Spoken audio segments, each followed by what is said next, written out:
So what we have here is a completion video for an Atlas Alco Montreal Locomotives C424 road switcher. Best as I can tell, this model was released around 2010.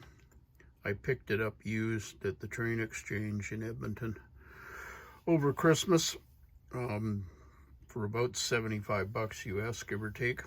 And I've done a fair bit of work to it. It's got I had a wired version of a Tsunami 2200 with an Alco soundtrack in it. So I made use of that. Ordinarily, one of these narrow hood units I'd do with a decoder buddy with a 21 pin decoder, but this wired guy's been hanging around here long enough and I thought I better use it. So I've done a couple things here. All the lights have been replaced with LEDs.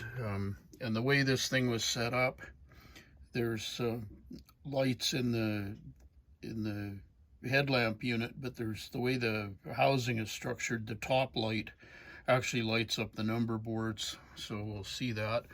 And I put a beacon in it. I didn't bother with ditch lights because this one was getting crowded enough internally with the wired decoder and all the resistors, which is really why I like decoder buddies, because the resistors are already on board. Did a bit of weathering on this. My layout's set in the fall of 1968, so this unit would have been 3 or 4 years old, potentially, by that time, maybe as little as 2 years old. But they tended to get sooted up pretty good at the back, and I've got some prototype photos from sort of 1970 that would show an even worse load of soot for this one. I used oil paint, turpentine wash in all the grooves, and then black powder for most of the soot. I didn't airbrush any soot on this. I did give it a very light, grimy black airbrush on the hood and the nose just to kind of set things off. All of the dirt on the trucks and fuel tanks and so forth, and the rust is just Monroe powders. And I did a bit of a grimy brown wash on, airbrushed on the front and back and couplers and so forth, and I went along the railings with it as well because they, I think, tended to get rusted out a bit. Anyway, I'm going to move my phone here to the tripod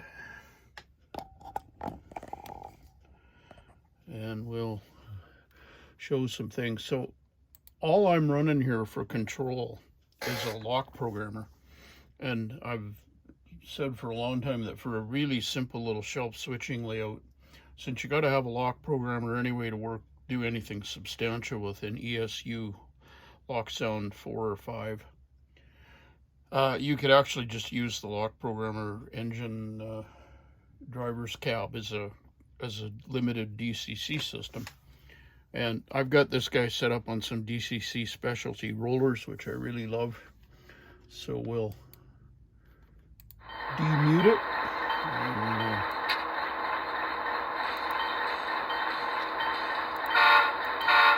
I've done a bit of sound adjustment on this one, but not too much. Okay, we'll bring the headlight up. If I can remember the functions on this one. There goes the roof beacon. And there's the number boards. So while it doesn't look like it's changing anything on that headlight, underneath the nose, the way this thing is set up, and I'll have a very detailed article coming in, Model Railroad Hobbyist, on this one. The number board lights are the top LED, and there's one in the back, and you have to trust me, I don't want to move the camera again here, but we'll just notch this up a bit.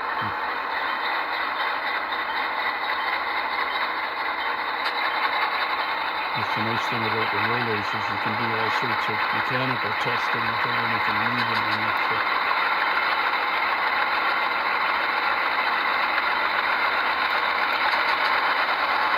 I really like Tsunamis, but I like lock sounds as well. I don't really have a preference one way or the other. I think if I was starting with nothing, I'd probably just go lock sounds. Anyway, that's all she wrote for this one. Thanks for watching.